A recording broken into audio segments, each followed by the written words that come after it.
What's up YouTube, this Cool Fred here, back with another video on the 1978 Malibu Classic. So today I'm finishing up with the AC heater box.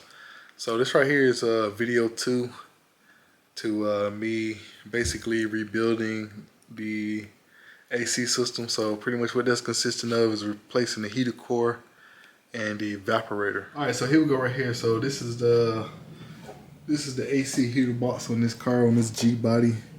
So last video, got the heater box opened up, got the lid off, removed the old heater core and the AC evaporator, and I put the new evaporator and the heater core in there. So and also got this thing sealed up. So the cover's ready to go back on. I need to put a little bit more sealant, like kind of around this area at the top, but you can see it's got that seal there. So it's pretty much everything's cleaned up, vacuumed out, and pretty much ready to go back with the new cover. Well, with the top, the cover that goes. All right, so right here is the cover that goes on that AC heater box. So I did have to fix a couple spots. So there was a little bit of, like, it had a little few micro cracks in there. So I just put a little bit of urethane on there. So it's good, it's new now.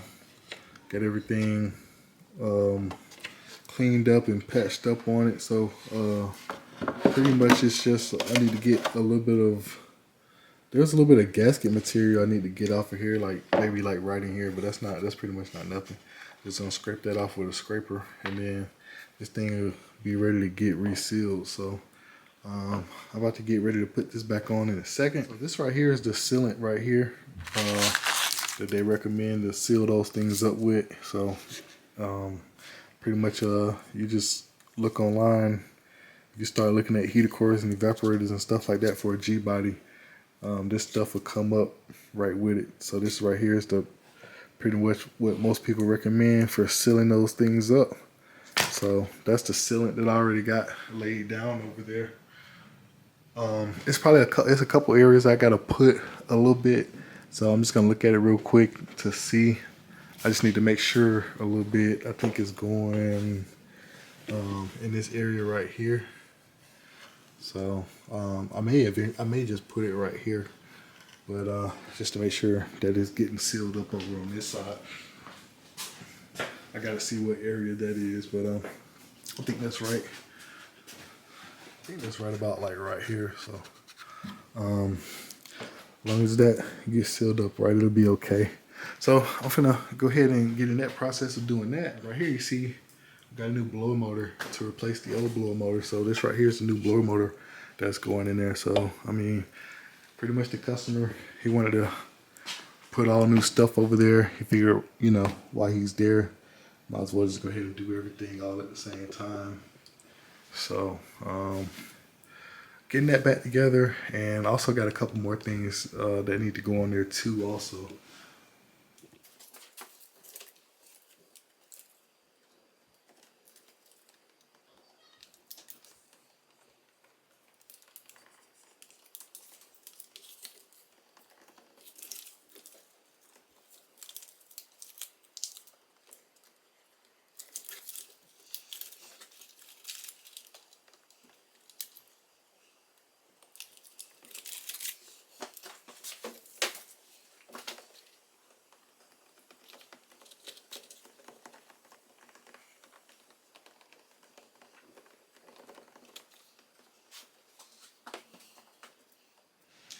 All right, so I got all the areas of the AC heater box sealed up. So I'm about to go ahead and drop that lid in. All right, so pretty much the #1 goal of this cover lid is basically to get it over there and get it set straight down into place. So I'm just gonna gently kind of guide it over in here and set it straight down into place. So there's a few things kind of in the way. Got the hood mechanism over here.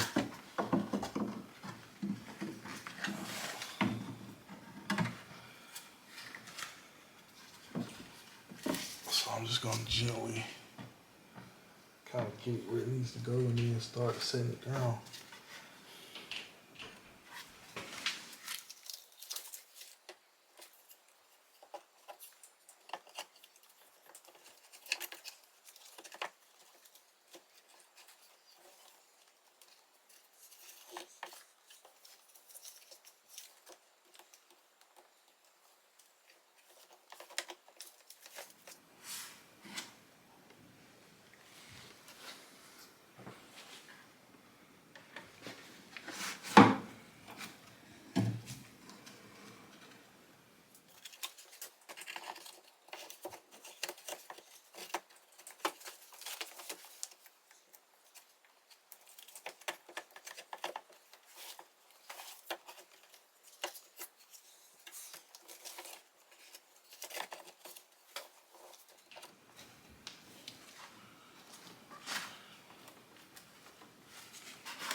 All right, so I got the cover down, but as you get the cover down, because of that,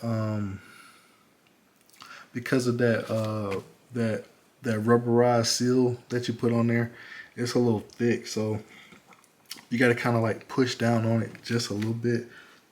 Then you go around and start putting screws in it, and you can see how it's starting to squish out like right there. But so as you push down on it, it'll start.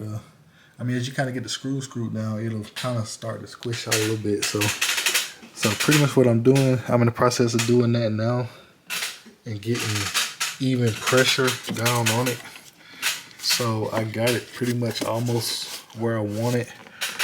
But before I start to get these screws all the way in and get it all the way snug down, because there's a gasket between here and the firewall. So I got that lower part sealed with that butyl tape seal, basically that rubberized stuff. But what I'm gonna do now is I'm gonna run a little bit more, just kind of along the top, in between, kind of here. You see where it's got like a little bit of a spacing. I'm gonna run a little bit along there, between there.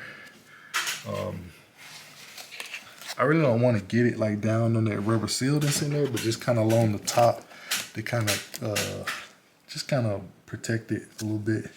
So it's actually got a few layers of a seal.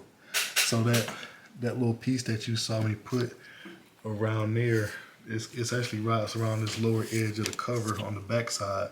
So that basically, that butyl seal, that butyl tape roll or whatever that I laid down, that kind of keeps that part sealed off.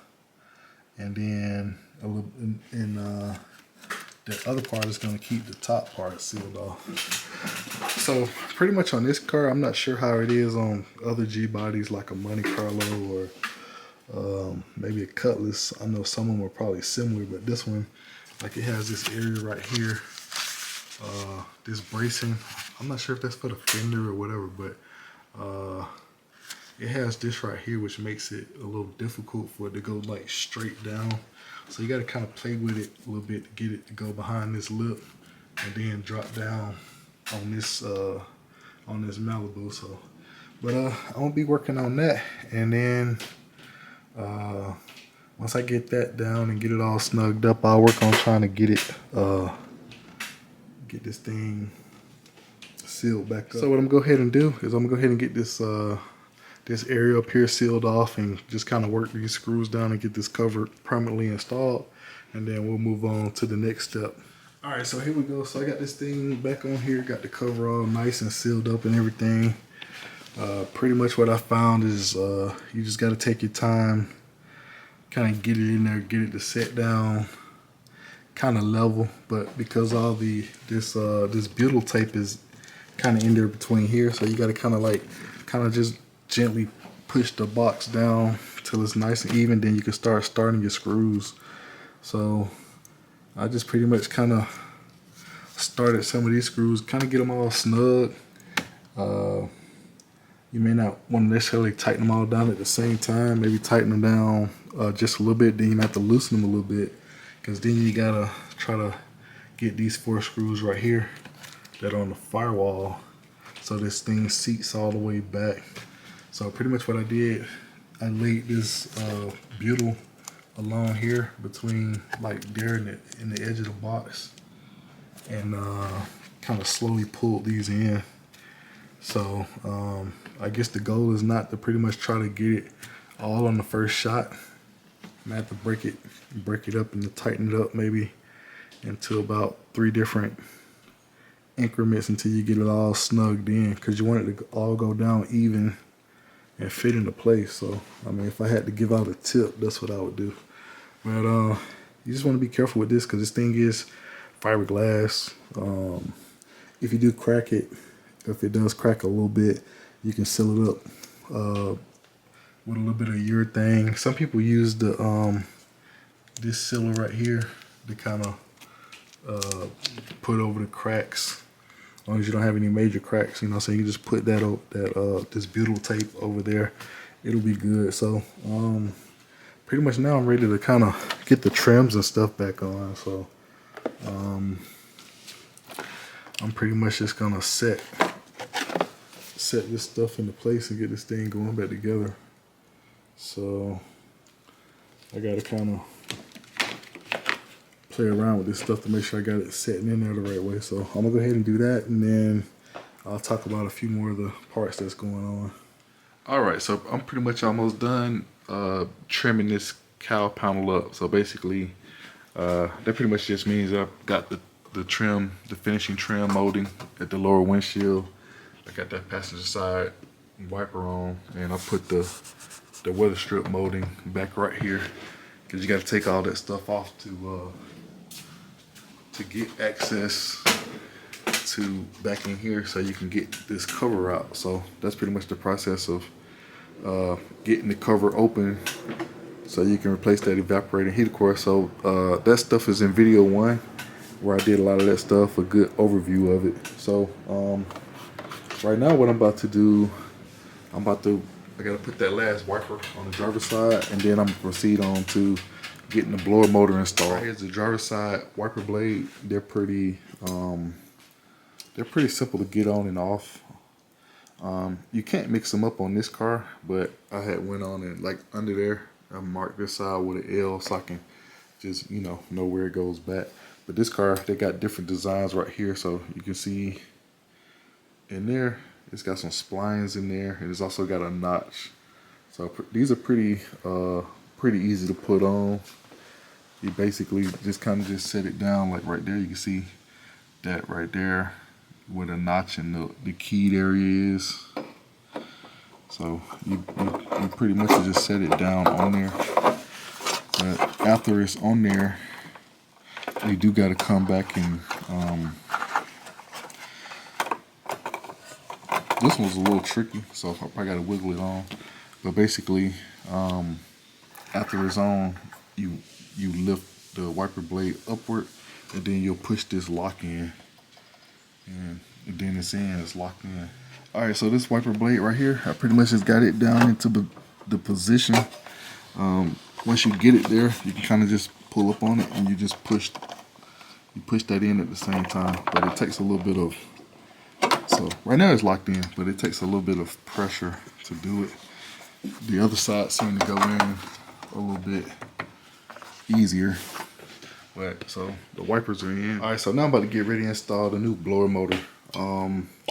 There is a ground point on this blower motor, like right in there. So I probably need to scuff that up a little bit with some sandpaper. And then I need to clean the connection over there because it's like a little screw that goes through there. That's gonna ground that out. I'm gonna put a little sealer over there in that area where the blower motor goes. And then this right here is the filter, what they call the orifice tube. So I'll show you guys where that slides in at in a second. And then I got to get prepared to put this new accumulator on. So I don't know if y'all recall, but while I was basically removing the engine, I had a problem kind of getting this connection over here loose.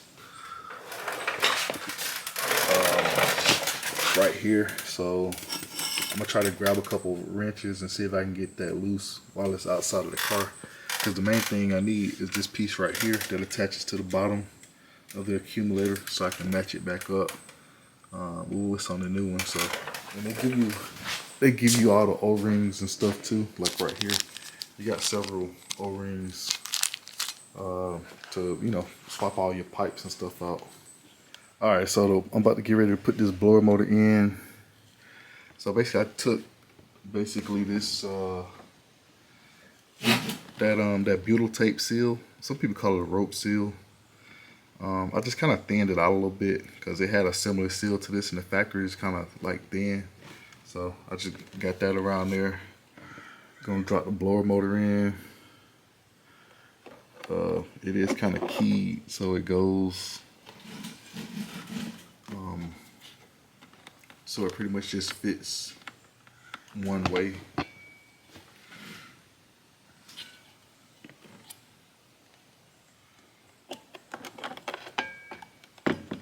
So it just drops down there in the hole.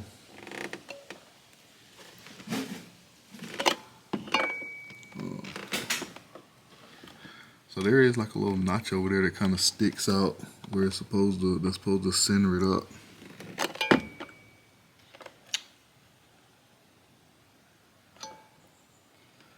So that's it right there. I didn't have it clocked the right way at first. All right, so this right here is the orifice tube. So this came with the accumulator kit. So I've already put a little bit of some a little bit of oil around the O-ring so it goes in. So it's an arrow on here. So basically this part right here goes in that way. So I'm just gonna feed that in.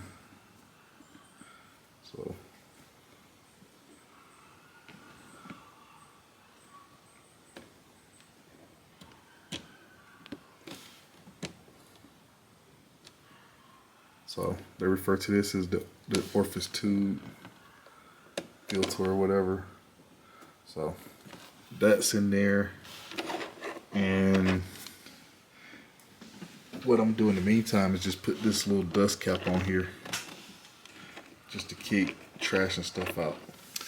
All right, so back over here to the blower motor. I've got it in. It's looking pretty good. So this right here is the power wire that's gonna connect right there. And then this right here is the ground wire. So this is what I was talking about earlier. So basically what I did, I scraped some of that paint away so that it get a good ground connection. So when I mount this here, it's basically going to a metal surface. And then lastly, I got to install this little vent tube here that goes from the blower motor to here. So there's a cap in here that I'll just pull out when I get ready to install that. All right, so another thing I did real quick is this, they call it the precess tape. So that's basically the tacky style tape, where you can mold it around here. So basically that covers up the compressor switch where it clamps here. It just makes it look nice and neat, but it also plugs off any air from escaping out of that evaporator box. So that is an important step. So I got everything in the AC heater box replaced. So basically it's been rebuilt or reconditioned, that you would say. New evaporators in here. There's a new heater core over there. Got the new blower motor in. So this part of the AC system. There's one more last thing I need to put on here, which is over here on the table. And that's this accumulator. So I'm gonna go ahead and get ready to get that set up with the new O-rings and stuff. So basically, and this is the bracket for it here. So that's pretty much what I'm going into next. But I gotta try to get this, I gotta get like a pipe wrench or something to hold that, and something to get this off. So that's pretty much my next step, because I need to get this connection right here loose, so I can, because I need this piece right here, this short funny looking tube that comes out of the bottom to right here. This is kind of a custom application because of the that CVF belt drive there, which is going to relocate the AC compressor. So in that case, an AC shop is going to fab up the hoses and finish off the rest of the system. But I will be keeping these hoses for the customer, because a lot of times the AC shop, they want to reference the connections and things like that so they can make the new hoses. So in some cases they may take some of these components, crimp on new hoses, or they may, I've heard in some cases where they weld your connections to a new pipe or whatever, but whatever they decide to do, so they have some type of reference of what type of connections you got. I'm gonna keep this hose for the customer. So I got this hose and the other connection line. It's a little smaller hose. Maybe I think that's one of the pressure lines that comes from the condenser over to where that orifice tube is. So I got all that stuff. I've got the accumulator installed on the AC system, but I wasn't able to get that lower U-shaped pipe that comes out of the bottom and comes up here. I wasn't able to get that out. I tried putting some heat on it, but those the connections wouldn't come through. I was able to get the bottom connection out, but the connection that's on the hose, I wasn't able to get that. But I did do some research. They do sell those. You can get them at the auto parts store. They range anywhere from, I guess, maybe like 10 to 15 bucks. So I'm just gonna let the shop that's gonna do the rest of the AC work and fab up the hoses to the compressor that's going on here. I'm just gonna let them take care of that. So this right here is gonna conclude the rebuild of the AC heating system. Basically, put the blower motor in there. Got a new heater core, evaporator. So part one shows of when I get this thing, when I got it disassembled, pretty much some of the steps I took to get it disassembled. So this video shows me putting everything back together. So thank you guys for checking out Cool Fred's Garage. So next upcoming video is going to be me starting to work on the belt drive system and get that in there. So if you guys like the video, give me a like, subscribe to the channel, all that good stuff. You guys be safe until next time. Thanks for checking out Cool Fred's Garage.